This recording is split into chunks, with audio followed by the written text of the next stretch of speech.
أبو حسام قال يا دين يا الغلايب فلا فاصبر على ضيق بقعة واحمده لا سماه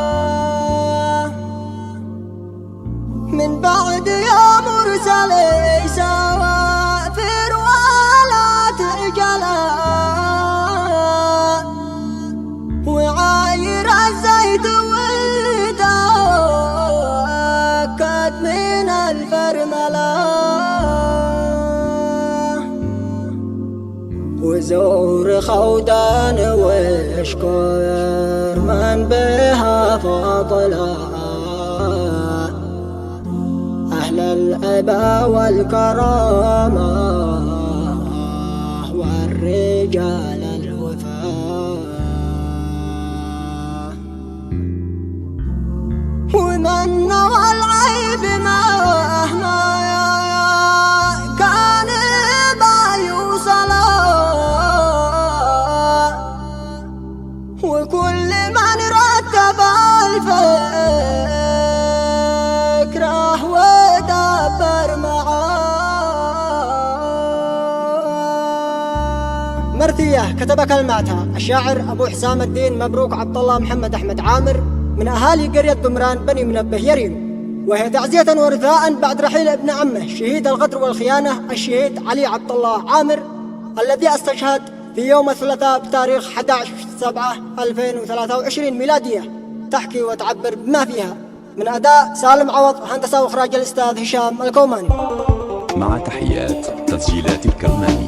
أبو حسام قال يا دين يا الغلايب فلا تصبر على ضيق بقعة واحمده لا سماه ونحمده عد ما القاري لربه تلا وعد ما في كتابه من حروف وانبياء حمدا على ما قضى الله وما نزل حمدا من القلب واللسان واطلب رضاه من بعد يا مرسل سيافر ولا تعجلا وعاير الزيت وتأكد من الفرملة وزور خوتان واشكر من بها فاضلا أهل الإبا والكرامة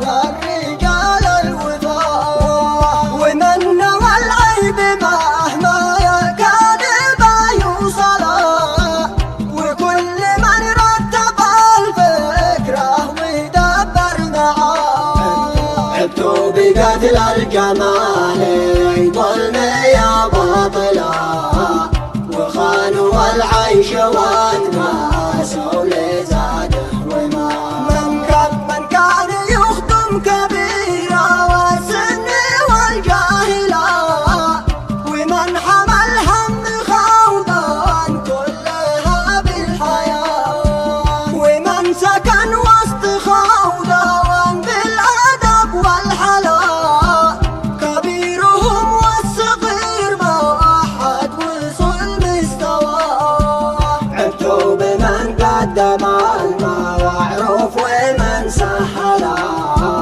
وعورة الأرض متجاوب نعم دعا عبتوا بمن هامته فوق الجبل منحنى ومن خدم كل خوضان ما عرف دو سواه حنين قلبي حنينا والليث لا زمجرة حنين يهتز حصاه والحيود دي وراه يا أهل القدر عمالكم شاهدوا هالملا ودانوا المجرم القاتل على ما جنى شعب اليمن بكمله يطلب قصص عاجلة وناخذ الحق للمقتول من دير الله شعب اليمن بكمله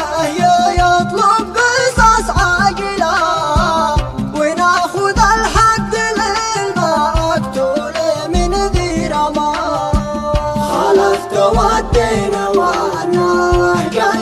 دواوم كاملة، وكل الأعراف في شرع القبل بحواه. وصار فعل اللعن في العرف عيب أسودا، يستنكره شعبنا ويناشد أكبر قضاه. محاكمة في غضون يصبو إلى طولا، وينفذوا حكم ربي بقد الله قضاه. والصبر يا أولاد عمي مثل هذا ابتلاء، ومن عمل في الخبالة بده ياخذ جزاء.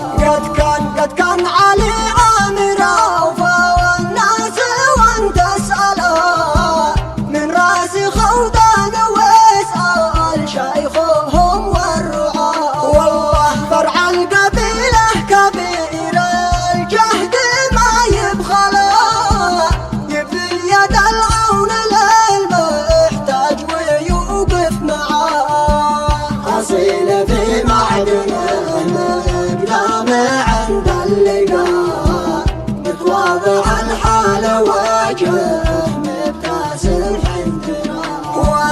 وانا اشكر الشيخ عادي الحين بادر وجاء، شيخ المشايخ عظيم القدر حيا نباه. وصوله اثبت لكل الناس عن مستوى علي وله هيبته والكل يتبع خطاه. وصاحب العقل والتوادبر غزير الذكاء، شبيه ابوه بالصفات والراي فيما يراه. والختم صليت ما كبر وما هللا، على محمد وآله قد الله اصطفى.